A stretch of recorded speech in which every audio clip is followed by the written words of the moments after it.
신바람 사연 아파트. 오늘의 사연 시작하겠습니다. 열길 물속은 알아도 한길 사람 속은 모른다더니 연애만 5년을 했는데 남편이 이런 사람일 줄은 생각도 못했습니다. 주변에서도 저희만큼 오래 연애하고 결혼한 사람은 없었다 보니 결혼하면 당연히 행복하게 살리라 믿어 의심치 않았어요. 그런데 요즘은 원래부터 본성이 이랬던 사람인 걸 제가 모르고 결혼한 건가? 아니면 결혼하고 나서 갑자기 사람이 변한 건가 헷갈리기 시작했어요. 뭐, 둘 중에 어떤 거라고 한들 저한테 안 좋은 건 마찬가지니 그게 전자건 후자건 그닥 중요한 건 아닌가 싶기도 해요. 남자가 결혼하면 효자가 된다지 않냐는 위로를 들어봤자 결국 그 또한 똑같은 소리다 보니 그닥 와닿지도 않고 전혀 위로도 되질 않았습니다. 저희 부부가 연애를 시작했을 땐 남편이나 저나 서로 취직을 준비 중이던 사회초년생이었습니다. 직장도 없이 만나 없는 형편에 서로 도와가면서 연애를 했어요. 취직은 남편보다 제가 먼저 하게 되었고 매번 저한테 얻어먹기만 하는 게 염치였고 미안하다며 남편이 취직할 때까지는 거의 만나지도 못했습니다. 저도 열심히 준비하겠다는 사람 방해하고 싶지도 않았고 괜히 무슨 문제라도 생겼을 때 이렇게 된 게 다 너 때문이라고 하는 말도 듣고 싶지 않았기에 남편이 원하는 대로 하게 해줬습니다. 다행히 바로 다음 해에 적당히 좋은 회사에 취직을 하게 되었고 오랫동안 공백이 있던 만큼 즐거운 연애를 하려고 했어요. 그런데 남편이 지방에 있는 지사로 발령을 받게 되었습니다. 실무는 지방에 있는 지사에서 이루어지기 때문에 실무 능력 배양을 위한 회사의 권고 조치였나 봐요. 남편 업무와도 직접적인 영향이 있었기 때문에 가지 말라고 할 수도 없었고 저도 멀쩡히 회사 다니고 있는데 지방 발령을 받았다고 거기까지 따라갈 수는 없었습니다. 그나마 다행인 건 일시적인 인사조치였고 대충 2년 정도 후에는 다시 서울 본사로 복귀를 하게 된다는 거였지요. 그땐 결혼을 전제로 만나던 사이는 아니었지만 나름 지사 근무의 장점도 많아 보였습니다. 회사 기숙사가 있기 때문에 따로 숙식이 제공되는 데다가 수당까지 추가로 나왔기에 젊은 나이에 목돈 만드는 데는 그것보다 좋은 것도 없어 보였고요. 어차피 거절할 수도 없는 자리였다 보니 그렇게 2년 동안 장거리 연애를 하게 되었습니다. 한 번은 제가 내려가고 한 번은 남편이 올라오는 식으로 번갈아 가면서 만남을 이어왔어요. 남편도 제가 자기를 위해 안 해도 되는 고생을 하고 있다는 걸 알았기 때문에 저한테 엄청 잘했습니다. 그렇게 장거리 연애를 하다가 시간이 지나서 약속한 대로 남편은 서울 본사로 복귀를 하게 되었고요. 그리고 그 뒤로부터는 드디어 평범한 연애를 하기 시작했네요. 그리고 그 다음 해에 아버님께서 폐암 선고를 받게 되었고 8개월 투병 생활을 하시다가 갑작스럽게 돌아가시게 되었습니다. 연애 기간이 길기는 했지만 그 당시에 결혼을 전제로 만나고 있던 것도 아니었었기에 양가 어른들께 서로를 소개한 적은 없었어요. 그런데 4년이나 만난 남자친구의 아버지인데 당시에 제가 안 가볼 수가 없는 일이었지요. 아버님 장례식을 참석 후 자연스럽게 남편 집에 왕래를 하게 되었습니다.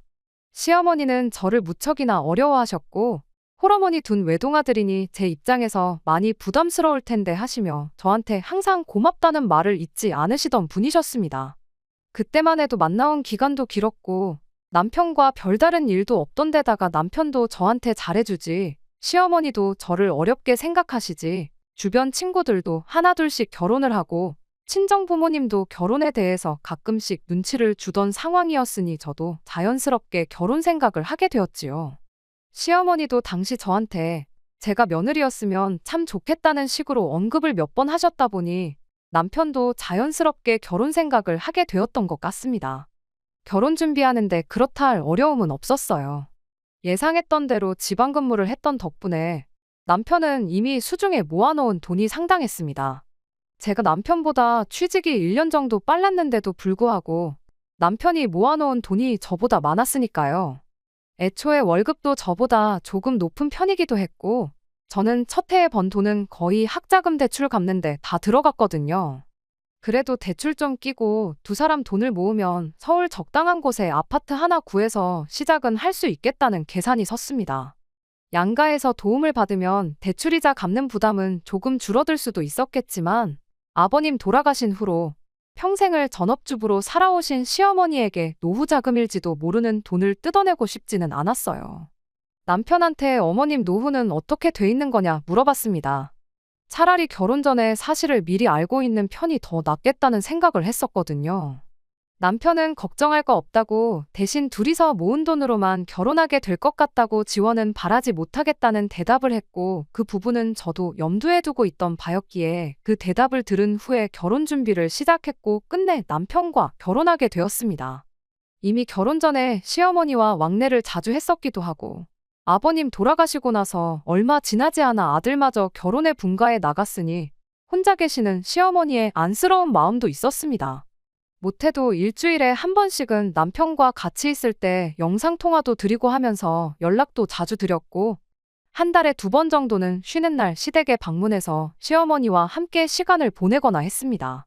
한 달에 한두 번이 뭐가 자주냐고 하실 분들도 계실 테지만 맞벌이 부부였던 저희한테는 꽤나 많은 빈도수로 방문을 한다고 생각했습니다.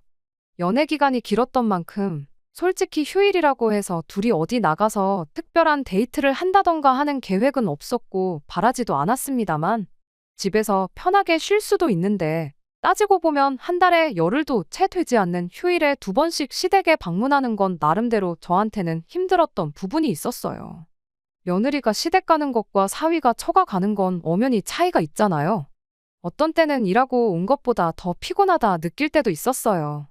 그리고 시댁에 한 달에 2번씩 간다고 처가에도 똑같이 2번씩 가는 것도 아니었었고 친정 부모님은 아직도 경제활동을 하고 계신지라 따로 용돈도 챙겨드릴 필요도 없었으니까요.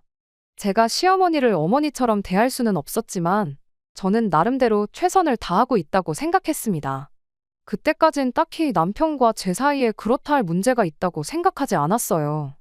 더 잘할 수는 있었겠지만 혼자인 시어머니를 위해서 충분히 희생하고 있다고 생각했고 남편도 그런 저희 노고를 알고 고마워하고 있다고만 생각했지요. 그런데 그게 아니었습니다. 남편은 제가 당연히 해야 할 일을 하고 있다고 생각했었다는 걸 뒤늦게 알게 되었어요. 친정아버지께서 일을 하시다가 불의의 사고로 입원을 하게 되었어요. 입원 기간은 길지 않았지만 집에서 5개월 정도 통원 치료를 해야 했고 그동안 한쪽 팔과 다리를 제대로 쓰지 못하게 되어서 간병이 필요한 상황이 되었습니다. 일자리를 잃으신 건 아니지만 그동안 출근을 못하게 된 건 당연하고요. 노후 대책이 어느 정도 되어 있었기 때문에 일은 이제 그만하셔도 되었지만 이번에 크게 다치시면서 사람 일이 어떻게 될지 모른다고 노후 자금을 좀 더 모으고 싶어 하셔서 직장을 그만두지는 못하셨어요. 그런데 한쪽 팔다리를 못 쓰시니 간병인을 구하기에는 경제적으로 부담도 많이 되었던 터라 어머니께서 아버지를 봐주셔야만 했지요. 친정어머니도 동네에 있는 가게에 소일거리 도와주시는 일을 하고 계셨지만 아버지가 다 나을 때까지 일을 완전히 그만두기도 어려운 상황이었습니다. 그래서 어머니께서는 주말만 출근하는 걸로 스케줄을 조정했고 한동안은 제가 주말마다 친정에 가서 아버지 간병을 하기로 했습니다. 그런데 남편은 친정아버지가 그렇게 다쳤는데도 자기도 한번 가봐야 하는 거 아니냐고 물어보지를 않았어요. 제가 혼자인 시어머니한테 재롱 떨러 가는 건 당연한 일이고 아파서 몸도 제대로 못 가누는 장인어른 찾아뵙는 건 불편한 일이었나 봅니다. 자기가 가봐야 장인어른이 사위한테 병수 밟아들 것도 아니고 장모님 퇴근하실 때까지 할 것도 없는 처가에서 가만히 벌 쏘고 있어야 하는데 자기는 그냥 집에서 쉬겠다고요.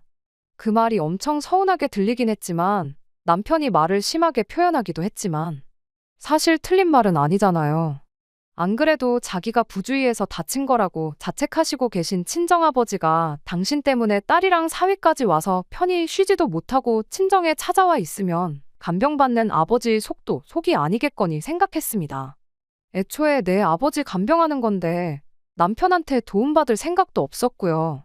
그렇게 3주 정도 주말마다 친정에서 아버지를 도와드렸어요. 그리고 그 다음 주에 친정어머니 출근 전에 친정에 도착하려고 아침 일찍 일어나 후다닥 준비를 하고 있는데 남편도 나갈 채비를 하더라고요. 드디어 남편이 생각을 고쳐먹고 아버지한테 가는 거 따라가는가 했습니다. 그런데 그게 아니더라고요. 남편은 오히려 저한테 오늘은 시어머니 보러 가는 날이니 친정에는 갈 생각을 하지 말라고 하더라고요. 완전 어이를 상실했습니다. 친정아버지 혼자서는 밥도 제대로 못 챙겨 드시는 상황인데 그 와중에 시어머니 보러 가는 날이니 친정 갈 생각을 하지 말라니까요. 그것 때문에 아침 대바람부터 남편하고 한바탕 싸웠습니다. 너무 서운했거든요. 그런데 오히려 남편은 그렇게 주말마다 친정에서 시간 보내고 올 거면 자기랑 결혼을 왜 했냐고 하는 겁니다. 성질은 있는 대로 부리고 자기는 끝까지 시어머니한테 가겠다고 차까지 가져가 버렸어요. 대중교통 타고 가느라 친정어머니 출근 시간에 맞추지 못해서 조금 늦었고요. 무엇보다 힘들었던 게 친정아버지 앞에서는 내색도 할 수 없었다는 거였어요. 괜히 당신 때문에 부부 사이 틀어지는 것 같다고 생각하실까봐 아무 일도 없는 척 씩씩하게 있었습니다. 원래는 어머니 퇴근하시면 집에 돌아와서 다음날 아침 일찍 또 친정으로 향하는데 집에 돌아가기가 싫더라고요. 그래서 그날 친정에서 하루를 보냈습니다. 아마 친정 부모님께서는 제가 자고 가는 걸 보고 남편하고 무슨 일이 있다는 걸 짐작은 하셨을 거예요.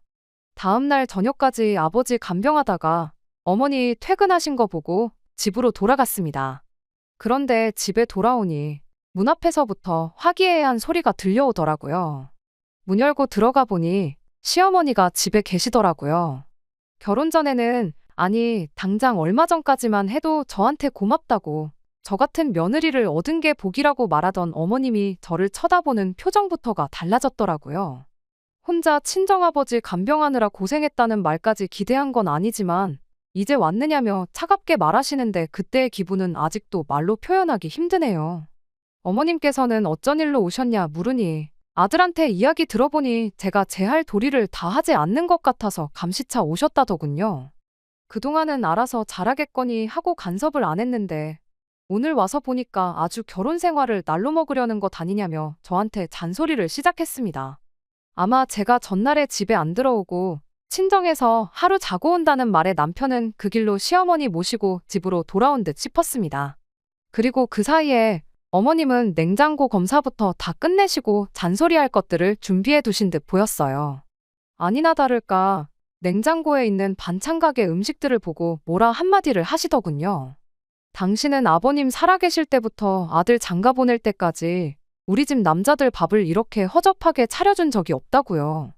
어떻게 건강에도 좋지 않는 반찬 가게 반찬을 밥이라고 먹일 수가 있냐는 겁니다. 한국인은 밥심인데 나가서 힘들게 일해 돈 벌어오는 사람한테 어떻게 이런 밥을 먹일 수 있냐며 잔소리를 하시는 거예요. 어떻게 남편이 밥은 잘 챙겨 먹고 있는지 궁금해하고 미안해하지는 못할 망정 친정에서 자고 온다는 소리를 할 수나 있냐면서 말이지요. 남편도 그동안은 밥 가지고 한마디도 안 하던 사람이 시어머니 말에 동조하더라고요. 듣고만 있을 수는 없어서 나도 똑같이 나가서 힘들게 일하는 사람이라고 남편이야말로 맞벌이인데 집안일에는 일절 손 하나 대지 않고 저 혼자만 하고 있다는 사실을 말했습니다. 그러니 시어머니는 그게 뭐가 대수냐고 빨래는 세탁기가 해주고 청소는 청소기가 해주는데 그걸 가지고 생색을 내고 있느냐며 뭐라 하더군요. 남편도 옆에서 자기 지방에서 살 때도 2주치 빨래 가지고 올라오면 엄마가 다 해줬다 하면서 뭐 엄청난 일 하는 것처럼 말하지 말라고 하는 겁니다. 그러면서 그동안 반찬 가게 반찬 먹는 거 자기도 엄청 섭섭했다면서 이참에 저보고 한 1년 정도 제가 시어머니 집에 들어가 살면서 살림하는 거랑 반찬하는 것 좀 배워와야겠다고 하더군요. 장인어른 간병은커녕 병문안 한 번 안 가본 사람이 속도 없이 뚫린 입이라고 짓거리는데 어이가 없더라고요. 정말 머릿속이 새하얗게 된다는 말이 무슨 말인지 그때 딱 알았습니다. 안 그래도 몸도 지쳐있는데 집에 와서 이렇게 정신적으로도 지치게 만드니 더는 상대하기가 싫어졌어요. 그래서 시모고 남편이고 다 무시해버리고 그냥 방으로 들어갔습니다. 밤늦었으니 조심히 들어가시라고 한마디 하고요. 방에 들어와 있으니 남편이 따라 들어와서는 저보고 예의가 없다면서 입에 개거품을 물더라고요. 엄마 아니었으면 오늘 하루 종일 굶었을 거라고 하면서 너 할 일을 똑바로 못했으니 잔소리 좀 들을 수 있는 걸 가지고 그런다고 진짜로 한번 해보자는 거냐고 성질을 있는 대로 부리더군요. 잔소리 하실 거 알고 있었으면 적당히 내 편 들어주고 상황 정리하면 되지. 거기서 시어머니 부축인 너는 아무 잘못 없냐고 따졌더니 이게 다 제가 친정만 챙기고 시어머니를 안 챙겨서 그러는 거 아니겠냐는 말도 안 되는 소리를 하더군요. 어차피 나중에 가서는 모시고 살 계획이니까 이참에 시모한테 살림 배우고 하면서 진짜 딸같이 한번 친해져 보라고 하는 겁니다. 뒤통수를 얻어맞은 기분이었어요. 어머님 노후 걱정은 된 거나 마찬가지니 걱정하지 말라던 게 우리가 모시고 살면 되니까 그랬다는 거였다는 사실을 이제서야 실토를 하더라고요. 더 불화를 만들지 말고 얼른 나가서 시어머니한테 잘못했다고 하라길래 그 길로 문 열고 나가 시어머니한테 죄송하다고 넙죽 사과를 드렸습니다. 아직 엄마 품 벗어날 준비도 안 된 덜짤한 사람을 제가 데려왔다고 그 부분을 사과드린다고요. 내 딴에는 어머님한테 잘한다고 노력한 건데 엄마 품에서 더 있어야 하는 사람이니 그게 만족스러울 리가 없었을 거라고 어머님 아들 빼앗은 거 사과드린다고 저는 할 만큼 한 것 같으니 아들 돌려드리겠다고 데려가시라고요. 그리고 그대로 방으로 들어가서 간단한 짐만 챙겨서 나갔습니다. 친정에서 집에 간다고 나간 지 얼마나 됐다고 다시 돌아왔는데 친정 부모님도 그렇게 많이 놀라진 않으시더라고요. 아마 전날에 제가 친정에서 자고 간 걸 가지고 어느 정도 짐작을 하셨나 봐요. 그때부터 전화기에 불이 날 정도로 시어머니, 남편 번갈아 가면서 연락을 해오길래 전화기는 꺼버렸습니다.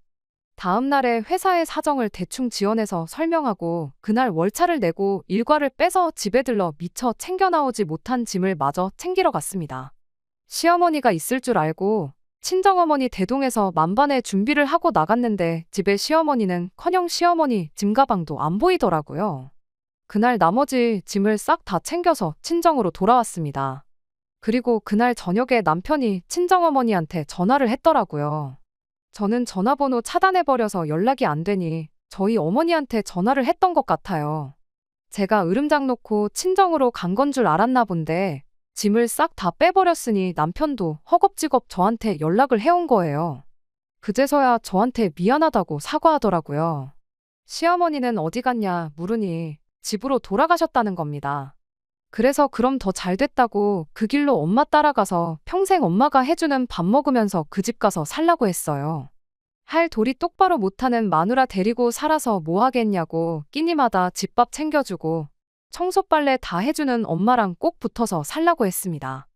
아, 청소랑 빨래는 청소기랑 세탁기가 해주는 거니까 그냥 밥 잘 챙겨주는 엄마랑 살라고 빈정거렸더니 남편은 아무 말도 못하고 전화를 끊어버리더라고요. 그 다음날 저녁이 되니까 남편이 아예 시어머니 모시고 친정까지 찾아오더라고요. 몸 불편한 장인어른 병문안은 오기 싫어하더니 아내가 질려서 집을 나가버리니 그제서야 엄마 손 붙잡고 사과하러 찾아온 거예요.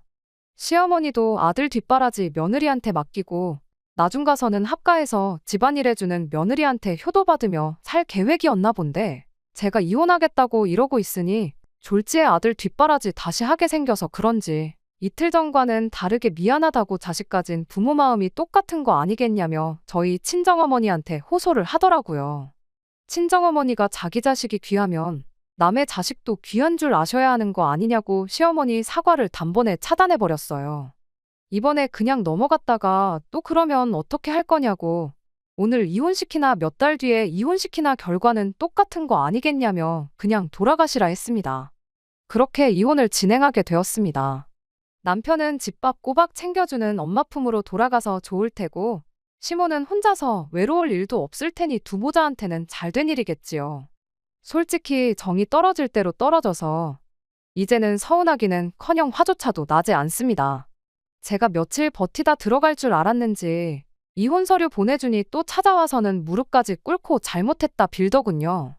있을 때 잘했으면 여태 하던 것처럼 자기 어머니 잘 챙겨주는 훌륭한 아내, 맞벌이하면서도 할 도리 챙겨서 하는 현명한 며느리로 남았을 거예요.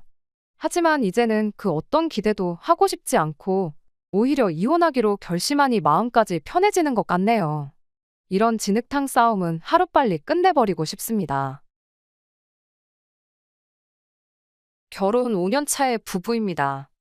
결혼 생활 5년 동안 고부 갈등 같은 건 생각도 안 해봤을 정도로 잘 지냈어요. 시부모님도 정말 좋은 분들이셨고 제가 잘하는 만큼 남편도 친정에 잘했습니다. 서로 갈등이 생길 일이 없으니 다툴 일도 없었고 행복했어요. 시월드라는 말은 제게는 먼 이야기나 마찬가지였지요. 그런데 얼마 전에 저희 결혼하기 전에 이민 생활을 나갔던 신우가 이민 생활을 실패하고 귀국을 하게 되면서부터 잘 맞아 떨어지던 단추가 하나둘씩 흐트러지기 시작했어요. 신우는 남편보다 2살 위 누나로 원래는 어학연수차 미국에 갔다가 거기서 만나게 된 사람하고 혼인신고를 올리고 눌러앉게 된 케이스입니다. 저희 결혼식 때도 오지도 못한 게 무슨 영주권을 진행 중에 있는데 한국 오며 가며 한 기록이 있으면 불리할 수도 있다고 해서 저 같은 경우에는 결혼 전은 물론이고 결혼 후에도 신우를 직접 만나본 적은 없어요. 결혼하고도 벌써 5년이나 지났는데 금방 나올 것 같이 말하던 영주권은 나오지를 않다가 서류가 틀어졌다고 해서 결국 한국으로 돌아오게 되었대요. 그냥 머무는 방법도 있었는데 선택지가 신우 입장에서는 힘들었을 법도 한 게 미국에서 신분 없이 사는 방법하고 다른 방법으로는 매년 1,000만 원이 넘는 돈으로 학교를 다니면서 비자 연장을 해서 사는 방법밖에 없었대요. 전자의 경우나 후자의 경우나 정식적인 신분이 아니라서 미국 내에서 직업을 가질 수 있던 상황도 아니었다고 하고요. 아무튼 그렇게 여태껏 제 결혼 생활에 단 한 번도 존재한 적 없었던 신우가 갑작스럽게 생기게 되면서 서로 잘 맞아서 하나로 잘 돌아가던 제 결혼 생활이 조금씩 어긋나기 시작했던 것 같습니다. 신우가 조금 성질이 급하고 우악스러운 부분이 있다는 건 이미 첫 만남에서부터 눈치를 챘습니다. 어떤 성격이던 간에 갈등 없이 잘 지낼 자신이 있었는데 하나 신우에게서 적응이 되지 않았던 게 저를 마치 아랫사람 대하듯이 대했다는 거예요. 신우가 당장 한국에 돌아와선 남편과 같이 머물 곳이 없으니 신우의 친정, 그러니까 저희 시댁에서 몇 달간 지냈었어요. 그러니 좋으나 싫으나 보고 싶지 않았어도 시댁에 가면 신우를 마주할 수밖에 없었던 겁니다. 그런데 신우는 당연스럽게 저한테 일을 시켰어요. 신우가 저한테 일을 시키는 게 기분이 썩 좋지만은 않았습니다. 그동안 시부모님께서 저한테 시집살이 비슷하게 시킨 것도 하나 없으셨거니와 저 또한 제가 해야 하는 부분에 대해서는 시부모님이 가만히 있어도 된다 하셨다고 하더라도 스스로 알아서 제 할 일을 했었거든요. 굳이 시키지 않아도 제가 할 수 있는 일은 제가 알아서 하고 제가 안 해도 되는 일은 알아서 안 하는데 신우는 마치 저를 임자 만났다는 듯 아예 초반에 기선제압을 하려고 하는 건지 이것저것 다 시키더라고요. 오죽하면 시어머니가 신우한테 왜 그러냐고 할 정도로 티나게 저를 부려먹으려고 안달이었어요. 과일 깎는 것 정도는 제가 당연히 할 수 있는 일이고 그동안도 제가 알아서 했던 일입니다. 사람에 따라서는 그걸 기분 나쁘게 받아들이는 사람도 있다는 걸 알지만 저한테는 크게 문제가 되지 않는 일이에요. 애초에 시부모님이 과일 같은 거 잘 안 챙겨 드시기도 해서 제가 일부러 과일까지 가져와서 드시라고 준비해드리곤 했거든요. 신우한테는 시댁에서 과일 깎는 게 엄청 싫었던 일이었던 것 같아요. 애초에 제가 깎아 먹으려고 가져간 건데 으스대면서 대놓고 저한테 시키려고 하는 걸 보니 작정을 해도 뭔가 대단히 작정을 했구나 싶은 모습이었습니다. 오죽하면 식사 끝나고 나서 바닥에 걸레질 좀 해야겠다고 하면서 저를 부르기까지 하더라고요. 그 이후는 뭐 말할 것도 없이 시어머니가 막아주셨어요. 제가 시댁에 와봐야 한 달에 몇 번이나 오는 줄 아냐고 걸레질까지 시키냐고 맨날 지내는 네가 하라고 하면서 걸레를 쥐어주셨거든요. 신우는 뿔뿔거리며 바닥 기어다니면서 바닥을 훔치면서도 계속해서 거실에 앉아서 과일 깎고 있는 저를 째려보더라고요. 신우가 저를 작정하고 못살게 굴려고 해도 작전이 크게 먹히는 건 없었습니다. 신우가 시켜서 하는 것 중에 대부분은 그 전에도 제가 묻지 않아도 알아서 하던 일들이었고 제가 하던 일들이 아니면 시어머니께서 저렇게 방패막이 되어주거나 아니면 신우한테 네가 직접 하라고 시키던가 하셨었거든요. 그런데 오히려 이런 식으로 지나가는 일이 생기다 보니 신우는 그것 때문에라도 저한테 불만이 더 쌓여만 가는 것 같았어요. 저를 어떻게든 부려먹으려고 작정을 한 사람처럼 보였거든요. 지난 어버이날 때 이야기인데 신우가 난데없이 저한테 전화를 하더니 어버이날에 뭐 해드릴 거냐 묻더라고요. 어버이날을 앞두고 저도 그냥 나가서 외식하고 용돈 봉투나 하나 만들어 드리고 보내야겠다 안일하게 생각한 것도 있긴 했지만 안 챙기는 건 아니니 사실 그게 잘못한 거라고 생각해 본 적은 없거든요. 제 주변의 다른 사람들도 다 시댁에는 이 정도 하는 것 같았고요. 그런데 신우는 어떻게 며느리가 돼서 시댁을 얼마나 우습게 알면 푼돈 얼마랑 밥으로 때울 생각을 하냐면서 정성과 성의가 보이는 선물을 해야 한다고 하는 겁니다. 일리 있는 말이기는 했는데 그렇다고 신우한테서 들을 만한 말은 아니라는 생각이 들었네요. 아무튼 신우는 저한테 요즘 안마의자가 잘 나온 것 같으니 그걸 하나는 놔드리면 좋겠다고 하는 겁니다. 신우가 저한테 먼저 연락해서 뭐 할 거냐고 물어봤기에 저는 그게 신우가 안마의자를 해드리고 싶은데 돈이 모자라니 같이 해드리면 좋겠다고 말하는 건 줄 알았어요. 그래서 신우 말에 안마의자가 요즘 얼마나 하냐고 반반씩 해서 하나 놔드리면 좋겠다 말했더니 자기가 시부모님을 모시고 살고 있는데 왜 의자까지 해줘야 하냐는 겁니다. 안마의자는 저보고 사라고 하는 소리나 다름이 없었죠. 그런데 신우 말이 어이가 없잖아요. 신우가 시부모님 댁에 남편하고 처가살이 하면서 얹혀 살고 있는 거지. 모시고 살고 있는 게 아니잖아요. 심지어 두 사람이 미국에서 유학을 했다고 해서 엄청 좋은 학교를 다녔던 게 아니고 영주권을 받기 위해서 몇 년 동안 비교적 학비가 저렴한 어학원만 전전했던지라 한국에서 그렇다 할 직장도 구하지 못하고 빌빌거리고 있던 상황이었어요. 돈을 모아서 한국으로 온 것도 아니고 도망치듯 돌아와서 무일푼으로 시부모님 댁에 얹혀 사는 걸로 알고 있는데 시부모님 모시느라 고생하고 있는 건 자기니까 저보고는 돈 드는 부분을 다 내는 게 맞다는 식으로 이야기하는 게 어이가 없었습니다. 안마의자 사드리는 건 좋은 아이디어 같기는 했지만 시부모님이 원래 운동도 다니시고 원체 건강하신 분들이세요. 집에 있으면 사용하시기야 하겠지만 제 생각에는 신우가 지가 갖고 싶어서 저러는 것처럼 보이더라고요. 시댁 방문해도 어디가 뻐근하다, 침대에서만 생활하다가 바닥에다 이불 깔고 잘라니까 아주 허리가 산산조각이 나는 것 같다 하면서 안마의자 하나 장만하면 좋겠다고 일전에도 노래를 부르듯 안마의자 타령을 한 적이 있던 신우였거든요. 그 속이 뻔히 보이는데 제가 시부모님 위해서 하는 것도 아니고 신우 좋으라고 시댁에 안마의자를 내 돈으로 놔주고 싶지는 않더라고요. 그래서 신우한테 요즘 인터넷 찾아보니까 안마의자 같은 건 정수기처럼 달마다 렌트해주는 데도 많다더라. 저는 시부모님 어버이날에 외식하고 용돈 드리는 걸로 정해놨으니 정 하나 해드리고 싶으시면 신우가 직접 해드리는 게 좋지 않겠냐고 은근슬쩍 비아냥거리면서 말해줬죠. 한 달에 렌트해봐야 비용 얼마 나오지도 않고 안마의자라는 게 원체 부피가 큰 가전이다 보니 안 쓰게 되면 집에 자리만 차지하는 애물단지로 전락하잖아요.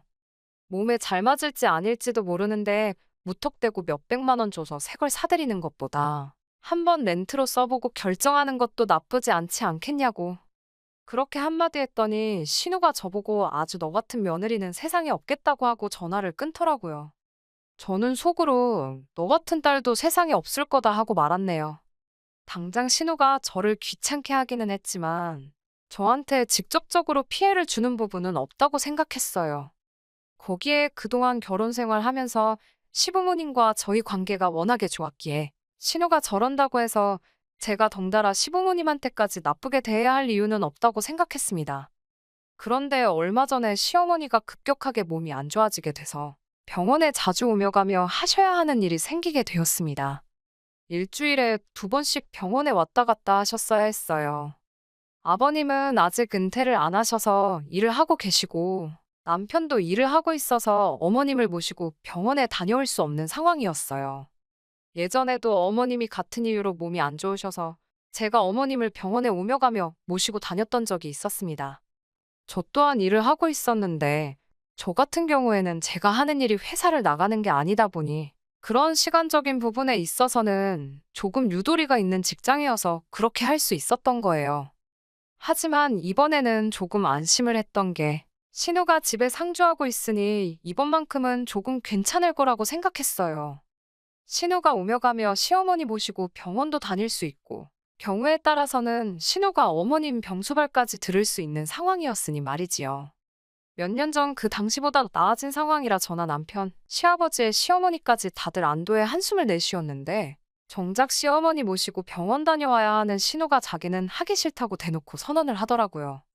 자기는 차도 없는데 시어머니를 어떻게 모시고 다니겠냐고 하면서 저희 보고 자기가 시어머니 모시고 병원 다녀오기를 바란다면 저희 자가용을 신우한테 맡기거나 아니면 그동안 자기가 타고 다닐 차를 마련해 달라는 겁니다. 렌트를 해주던, 새 차를 사주던, 중고차를 사던 그건 상관이 없다고 말하는 거였어요. 그런데 속이 뻔히 보이더라고요. 그것 또한 미국에서는 자동차가 있어서 여기저기 다녔는데 한국에서는 당장 차 없이도 살 수가 있으니 차를 따로 안 샀다는 거예요. 그런데 막상 차 없이 살려니까 불편하다는 거죠. 그렇다고 차를 한 대 뽑기에는 유지비는커녕 기름값도 낼 수 있는 상황이 아니다 보니 차를 사야 하는 변명조차 할 수가 없었던 거예요. 이참에 신우는 지 돈 안 들이고 차까지 뽑아서 시어머니 병원 모셔다 드린다는 핑계로 남편하고 어디 좀 놀러 다닐 계획을 세우고 있던 것 같더라고요. 속이 뻔히 보이는 개수작이지만 어쩌겠어요. 당장 신우가 차가 없으면 안 하겠다는데. 그래서 울며 겨자 먹기로 남편이 타는 차를 신우에게 넘겨주게 되었습니다. 신우 조건이 평일에도 자기가 차를 쓸 수 있어야 한다는 조건이 붙어 있었기에 짚고 넘어가고 싶었지만 어쩔 수 없었어요. 어쨌든 시어머니 병원 모시고 다니는 일은 해주기로 한 거니 저희들 입장에서는 급한 일부터 해결을 하자는 생각이었으니 말이지요. 처음 몇 주간은 신우가 시어머니 모시고 병원을 잘 다녔어요. 체력적으로 지쳐있는 시어머니가 집에서 쉬고 계시면 신우가 집에서 시어머니 대신 집안일을 해주거나 병수발을 들어주거나 하지는 않았지만 말입니다. 신우는 차가 생겼으니 신이 난다고 병원 가는 날이 아니면 놀러 다닐 생각밖에 없었던 것 같아요. 병원 가는 날만 아니면 신우는 거의 집에 없는 걸로 봐도 무방했습니다. 어머니가 저렇게 아프고 자기 남편의 아버지의 동생네 부부까지 다 돈 버느라 정신이 없는데 저렇게 놀러 다니고 싶을까? 놀러 가서는 재밌게 놀 수나 있나 싶었어요. 아무튼 그렇게 시간이 지나면서 신우가 몇 번씩 급한 약속 때문에 어머님을 병원에 모시고 가지 못한다 하면서 병원 스케줄을 조정하는 일이 몇 번 생기게 된 겁니다. 다행히 아예 안 모시고 갔던 것도 아니고 정 급한 날에는 남편이 어떻게 시간이 돼서 택시 타고 한번 모시고 다녀오기도 했었어요. 그런데 시어머니도 다른 것도 아니고 어머니인 당신이 아파서 병원 다니는 건데 자기 입맛에 맞게 어머니 병원 스케줄까지 바꿔가는 신우한테 서운한 게 있었나 봅니다. 오며 가며 하면서도 귀찮은 일을 떠맡아서 하게 되었다는 생색을 그렇게 내기도 했고요. 그래서 시어머니가 하루는 저한테 따로 연락을 해오셨어요. 병원 스케줄이 토요일에 잡혔는데 토요일에는 제가 일을 나가지 않거든요. 그러니 어머님이 신우 꼴도 보기 싫으시다고 그냥 저랑 같이 병원 한번 다녀와주면 안 되겠냐고 부탁을 하시길래 그렇게 하기로 했습니다. 신우는 어머님이 저랑 가기로 했다는 말에 조금 반성이라도 했었다면 좋으련만 안 그래도 토요일에 가는 거 싫었는데 잘 됐다고 좋아했다고 하더라고요. 아무튼 제가 어머님을 모시고 병원에 가기로 했던 날이 되었어요.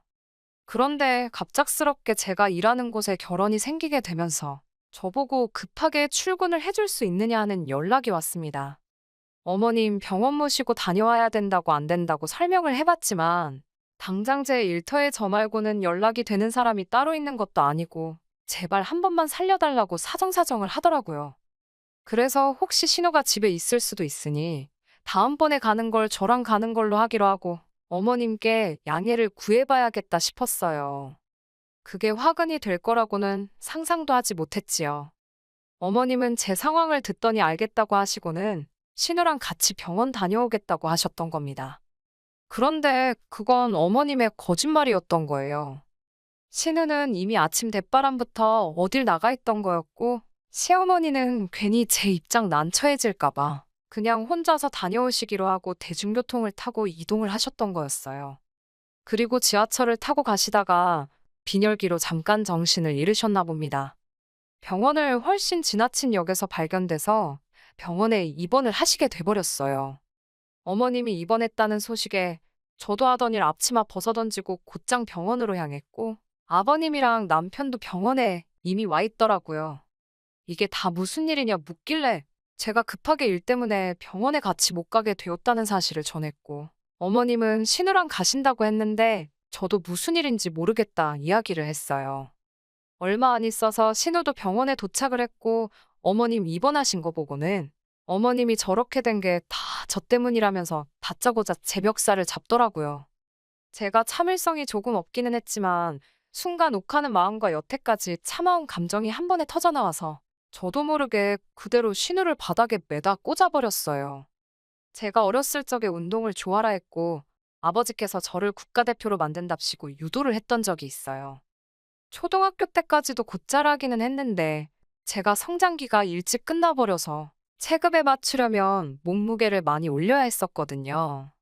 그런데 어린 여자아이 마음에 그렇게 하기는 싫기도 했고 이미 초등학교 때도 저보다 잘하는 애들이 많아서 그냥 포기를 했었어요. 그 뒤로는 그냥 평범한 여자의 삶을 살아왔는데 그래도 그때 배운 게 몸에 남아있다 보니 저도 모르게 신우를 바닥에다가 매다 꽂아버린 거지요. 그 자리에 있던 모두가 눈이 동그래져서 심지어 기운 없이 누워 계시던 시어머니도 덩달아 놀라서 그 상황을 지켜보더라고요. 저도 바닥에 널브러진 신우를 보면서 후다닥 제정신이 들어서 제가 뭐 한 거지 하는 생각이 들었습니다.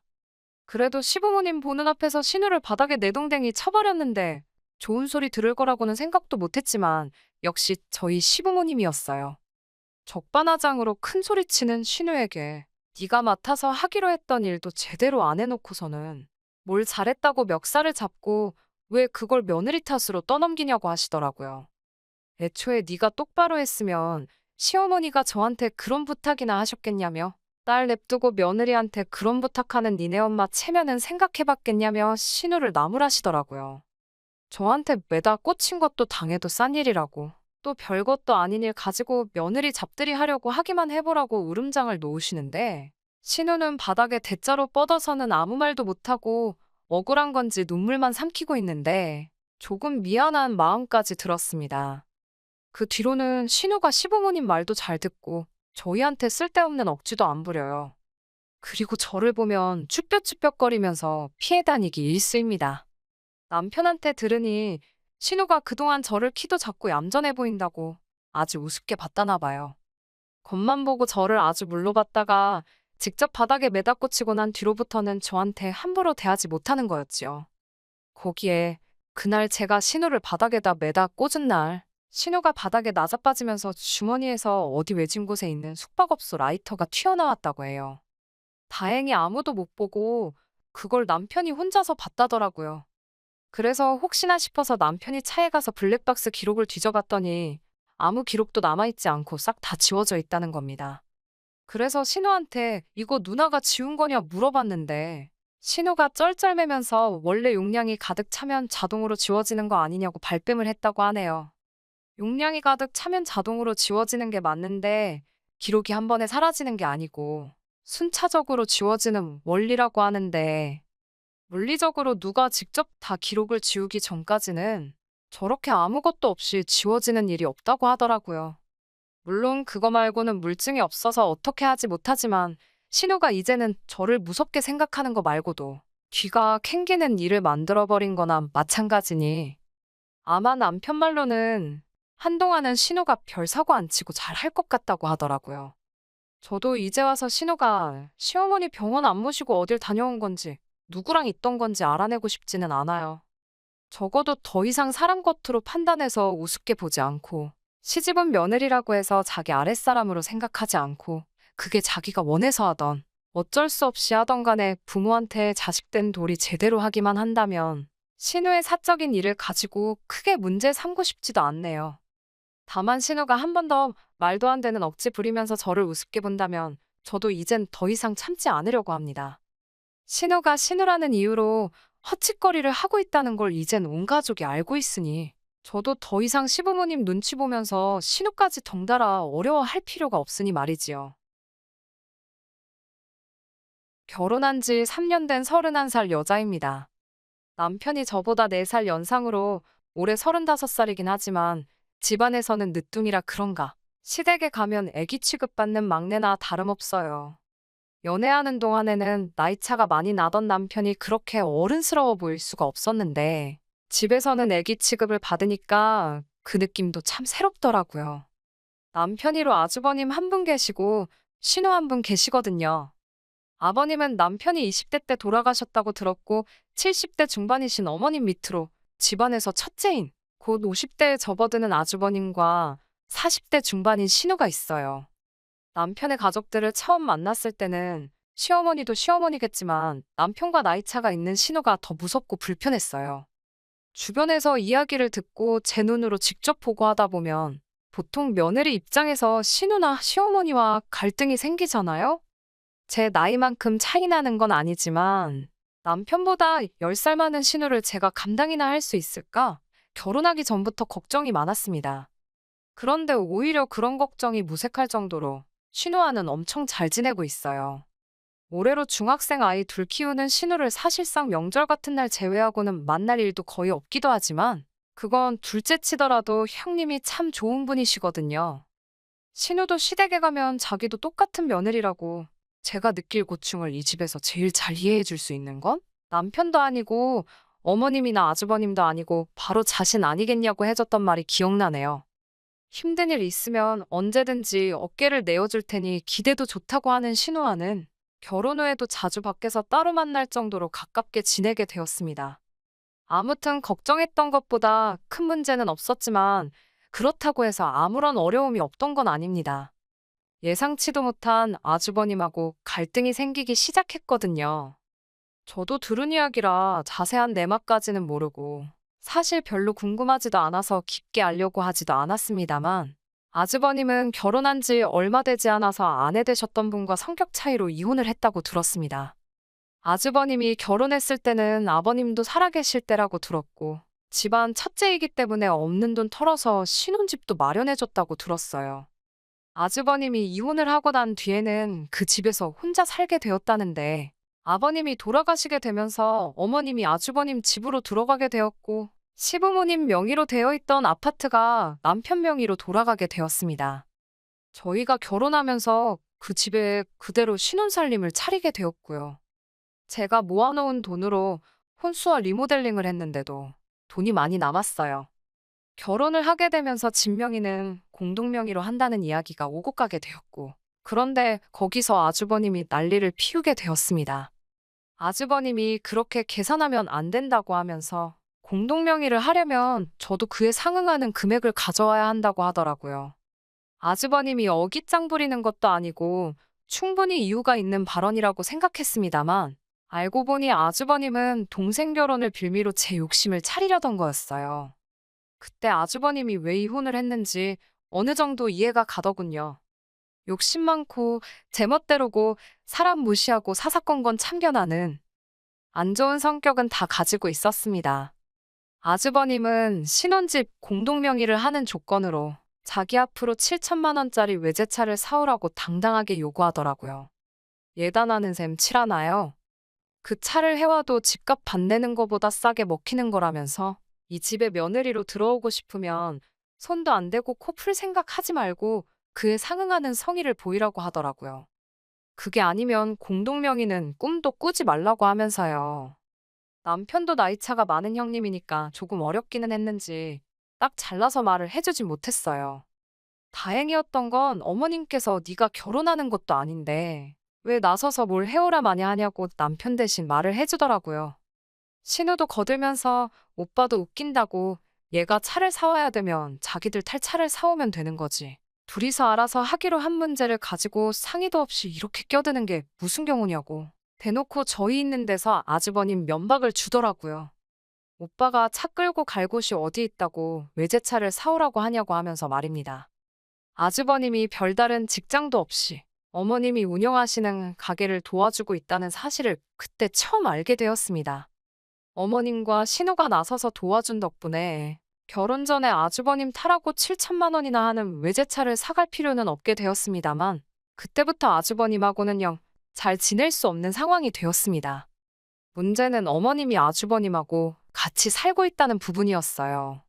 만약에 아주버님 때문에 부부 사이에 갈등이나 문제가 생기거나 한다면 문제의 시작인 아주버님을 안 보고 지내면 가능한 부분이지만 아무래도 시어머니를 보러 가면 무조건 만날 수밖에 없는 사람이다 보니 그런 어려움이 따르더라고요.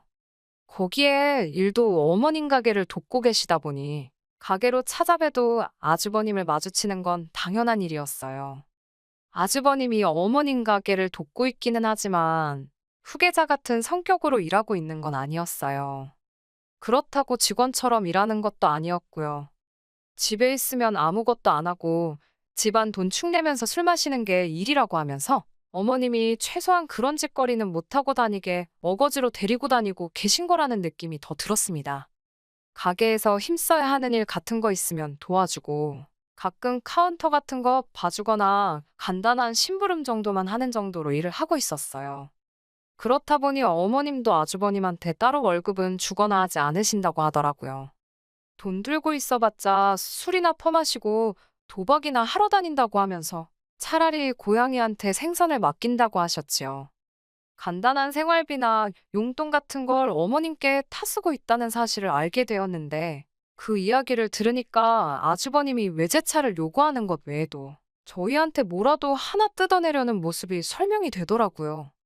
신혼여행 다녀왔을 때 시댁 식구들 선물이라고 해서 이것저것 쇼핑해서 사간 적이 있습니다. 아주버님 선물도 당연히 준비했지요.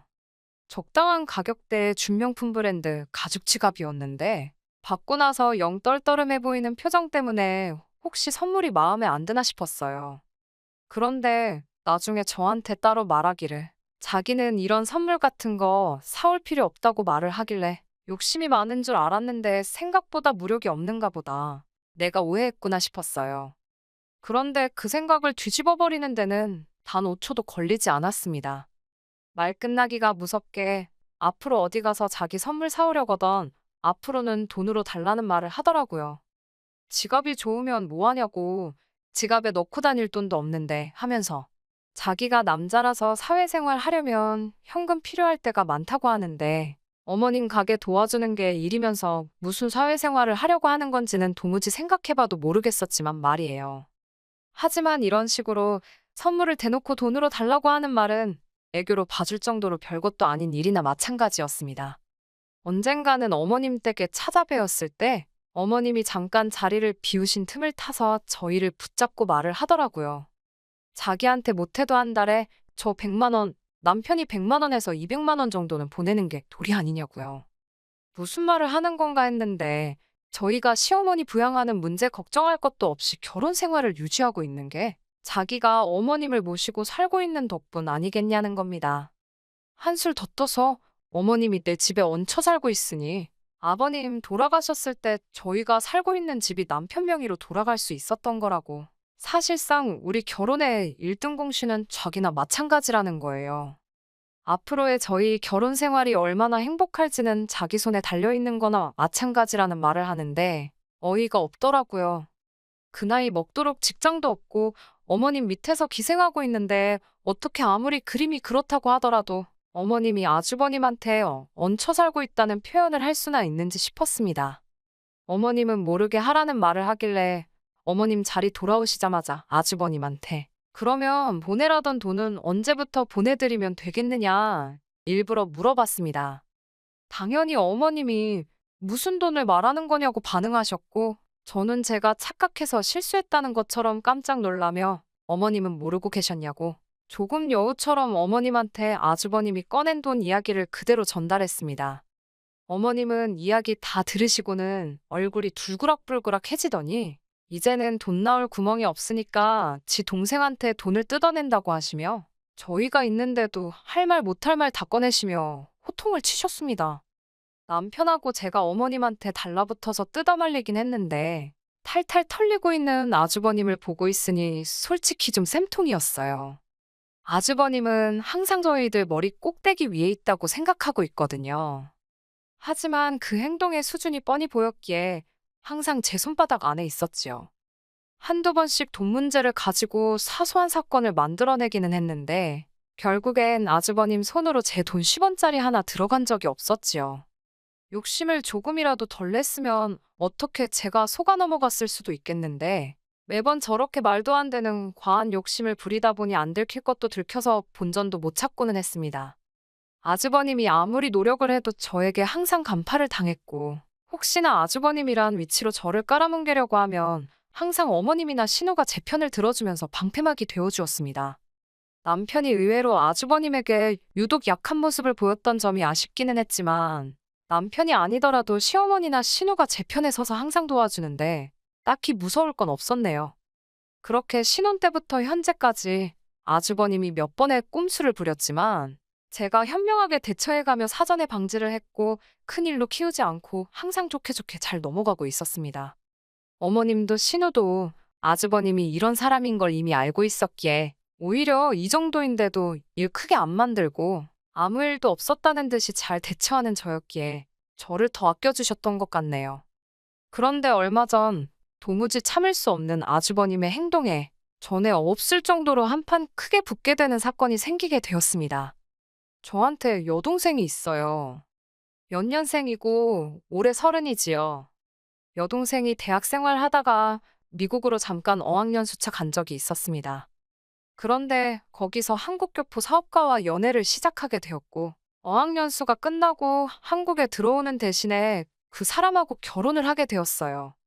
개인적인 사정으로 동생 결혼식에는 다녀오지 못했는데 그동안 무소식이 희소식이라고 아무 연락이 없길래 여동생이 미국에서 자리 잡고 잘 지내고 있는가 싶었습니다.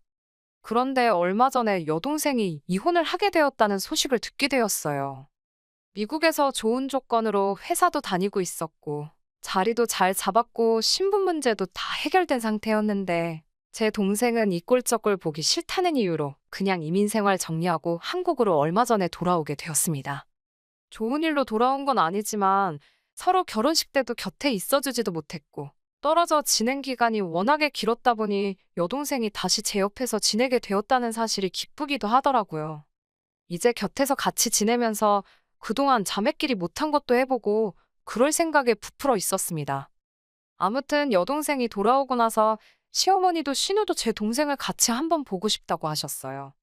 두 분 다 저한테는 소중한 가족이 되어준 사람들이고 해서 남편 가족들과 해서 여동생과 자리를 한번 만들게 되었습니다. 인연 없이 지내온 형부인데 형부뿐만 아니라 형부 가족들까지 자리에 있으니 제 동생이 아무리 괜찮다고 생각하려고 해도 불편한 점이 많았겠지요. 동생이 긴장하고 정신없는 모습을 보이긴 했지만 그래도 적당히 분위기 좋게 자리가 끝났다고 생각을 했습니다. 그런데 아주버님과의 문제는 그날 이후에 생기게 되었습니다. 뜬금없이 아주버님한테서 전화가 와서 무슨 일인가 싶었어요. 번호는 알았지만 평소에 연락 한번 서로 나눠본 적이 없는 사람이었거든요. 그런데 다짜고짜 아주버님이 제 여동생 전화번호를 물어보길래 그때 딱 이 사람이 무슨 꿍꿍이로 전화를 했는지 알게 되었습니다. 몇 번 거절을 했음에도 불구하고 포기를 모르고 계속해서 연락을 해오고 제 동생 전화번호를 물어보더군요. 아주버님한테 전화 받는 것도 스트레스인데 그 내용이 제 동생 연락처를 달라고 하는 거다 보니 더 스트레스를 받았습니다. 남편은 아주버님한테 약한 모습을 보이다 보니 이 이야기를 꺼내지도 않았고 그런데 이번만큼은 다른 사람도 아니고 내 가족 일인데 시어머니나 신우한테 부탁하는 것보다 내 선에서 잘나야겠다 하는 생각이 들어서 제가 직접 아주버님을 만나 단판을 짓기로 했습니다. 단도직입적으로 말부터 꺼냈어요. 아주버님이 제 여동생을 만나겠다는 게 말이나 되는 소리냐고요. 그랬더니 아주버님은 제 말 뜻도 똑바로 이해 못하고 요즘 겹사돈 되는 게 부끄러운 일이 아니라고 가장 중요한 건 두 사람 마음이 아니겠냐 하면서 어려워 말라고 하더군요. 설마 제가 겹사돈이 될까봐 이러겠냐고 하니까 걱정하지 말라면서 우리가 결혼하게 되면 시어머니는 자기들이 그대로 모시고 살겠다고 하는 겁니다. 두 사람 마음이 중요한 거라는 건 또 무슨 말인가 했더니 그날 다 같이 모인 식사 자리에서 제 여동생이랑 눈이 몇 번이나 마주쳤답니다. 그 뒤로도 자꾸 눈이 마주치는 걸 보니 제 동생이 자기한테 관심이 있는 것 같아 보인다고. 그런데 아주버님 생각에는 언니이자 재수인 제가 두 사람을 도와주지는 못할 망정 이렇게 못 만나게 회방을 놓고 있다고 생각했나 봅니다. 방해꾼 노릇 그만하고 이제 두 사람을 위해 양보하라고요. 동생이 윗동서가 될 것 같으니까 기분 나빠서 그러는 거냐고 하는데 어이가 없어서 웃음도 안 나오더군요. 아주버님이 일찍 결혼해서 이혼만 안 했어도 내 동생만한 딸이 있는 나이라는 건 생각도 안 해봤냐고. 둘이 만나는 게 아주버님 생각에는 말이나 되냐고 정도껏 하셔야지. 자꾸 이러면 저도 가만히 있지 않겠다고 한 소리를 했어요. 아주버님은 뻔뻔하게 저한테 데려 성질을 내더군요. 자기가 데려가 준다고 할 때 고맙다고 하고 보내는 게 마치 알리우냐는 겁니다. 유학 다녀온 것도 모자라서 한번 다녀온 여잔데 30까지 넘었으면 평생 혼자 살 팔자나 마찬가지라는 겁니다. 솔직히 자기가 자원봉사하는 거나 마찬가지라면서 저한테도 문제가 있다고 떠드는데 한다는 말이 아주버님이 혼자 시어머니 모시고 살면 그 고생이 얼마나 심하겠냐고. 진작에 제가 제 주변 사람들을 아주버님하고 이어줬어야 한다는 거예요. 자기는 깨어있는 사람이라서 20살 차이는 문제가 된다고 생각하지 않는다는데 정말 뚫린 입이라고 잘도 짓거리더군요. 50살 먹은 이혼남의 직업도 뭣도 없으면서 아직도 어머니 밑에 기생하면서 살고 있는 주제에 무슨 소리를 들으려고 주변 사람을 소개시켜주냐고 제발 주제 좀 파악하라고 한마디 했네요. 아주버님의 님자도 붙이기 싫어서 아주버라고 부르고 싶더라고요. 웬만하면 그동안도 일 크게 안 만들고 그냥저냥 넘어갔는데 도무지 참을 수가 없어서 할 말 못할 말 다 쏟아내고 집으로 돌아왔습니다. 동생 구제해주고 싶으면 빨리 마음 바꾸라고 제 뒤통수에 대고 끝까지 저한테 뻔뻔하게 큰 소리 치기는 했지만 막상 지도 쪽팔린 건 아는 건지 시어머니한테는 따로 말을 안 했나 봐요. 어머님한테서는 따로 연락이 없었으니 말입니다. 집에 돌아오자마자 남편한테 아주버님 좀 어떻게 해달라고 큰 소리를 쳤어요. 왜 아주버님 때문에 내가 남편한테 큰 소리 쳐야 하는지도 모르겠고. 정말 너무 화가 나서 참을 수가 없더라고요. 그동안 아주버님 일이라면 어려워하던 남편이라서 그런지 더 열이 받았는데 남편도 이번만큼은 그냥 넘어가서는 안 되겠다고 말을 하면서 아주버님한테 전화를 걸더라고요. 그런데 남편이 아주버님한테 화는 안 내고 아주버님 화를 풀어주면서 살살 달래더라고요. 그러면서 아무래도 처제가 형수님 되는 건 아닌 것 같다고 제 동생한테 찝쩍거리지 못하게는 단단히 말해주긴 했지만 아주버님한테 저렇게 나오는 남편을 이해할 수가 없었습니다. 남편한테 지금 그게 일을 해결한 거냐고 큰 소리를 쳤네요. 그런데 남편이 자기가 다 생각이 있다면서 저한테 계획을 말해주더라고요. 그 계획을 들으니까 우리 남편 제법인데? 하는 생각이 들어서 남편에게 믿고 맡겨보기로 했습니다. 아주버님을 다시 만난 건 바로 그 다음 주 주말이었어요. 아주버님을 불러낸 건 저였습니다.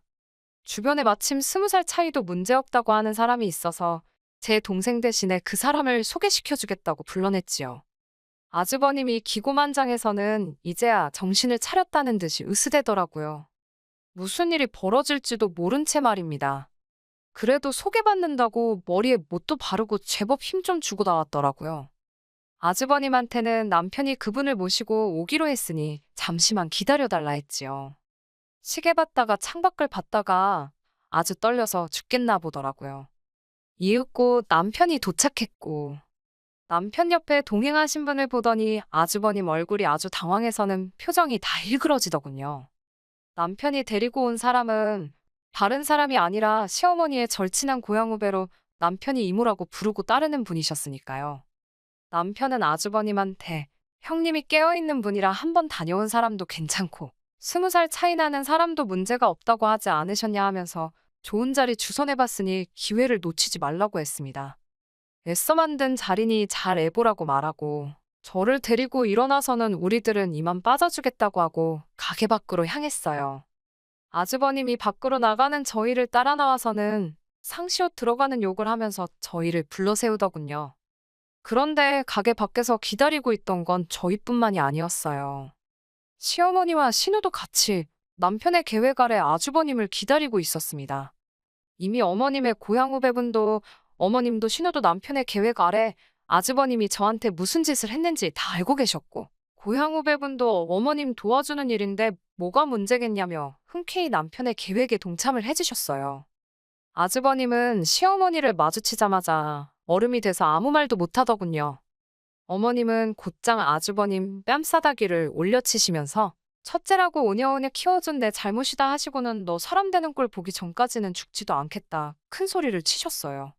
곧바로 네 스스로 밥 벌어먹고 살 수 있게 될 때까지는 집에 얼씬도 하지 말라고 집에서 챙겨나온 아주버님 짐가방을 던져줬습니다. 그 집이 아주버님이 결혼할 때 신혼집으로 받은 집이긴 하지만 아직까지도 어머님 명의로 되어 있었다고 하네요.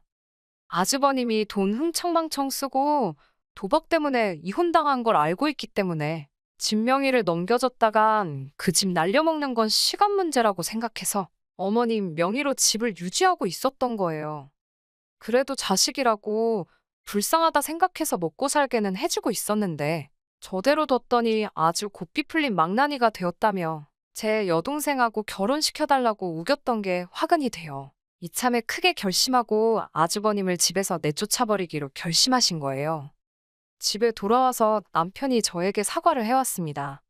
그동안 아주버님 때문에 제가 제일 고생했다는 건 알고 있다고. 아주버님이 안 좋은 길을 가는 걸 보면서 성인이 되어서인지 저렇게 안 되려고 자기는 나름대로 열심히 살았다고 합니다. 그런데 오히려 그 모습이 돌아가신 아버님께서 아주버님과 13살 차이 나는 동생인 남편을 두고 비교를 했다고 하네요. 그게 남편한테는 그동안 아주버님이 자기 때문에 마음고생을 했다 생각하여 아주버님 일에만 유독 마음이 약해져서 아무 소리도 내지 못하고 있었던 거라고 합니다. 그런데 자기가 아주버님한테 말 한마디 못할 때마다 고생하는 게 자기가 아닌 저라는 걸 이번 일로 깨닫게 되었다고. 두 번 다시 아주버님이 저에게 그 어떤 짓도 하지 못하게 자기가 책임지고 행동 똑바로 하겠다고 약속을 해주더군요. 어머님도 나중에 저에게 따로 사과를 해주셨고요. 아주버님은 한동안 짐가방만 들고 주변 아는 사람들 집에 돌아가면서 신세지면서 하루하루 연명하고 있다고 하네요. 어머님이 다시 아주버님을 받아줄 수도 있다고 생각하고 아주버님이 이번 일로 사람이 변할 거라고는 기대도 하지 않아요. 하지만 이제부터는 남편이 제대로 자기 할 일을 해준다고 약속을 했으니 아주버님이 돌아온다고 해도 걱정이 되지는 않네요. 끝까지 들어주셔서 감사합니다. 오늘의 사연은 여기까지입니다. 구독과 좋아요, 알람 설정 부탁드리고 더 좋은 사연으로 다시 찾아뵙겠습니다. 감사합니다.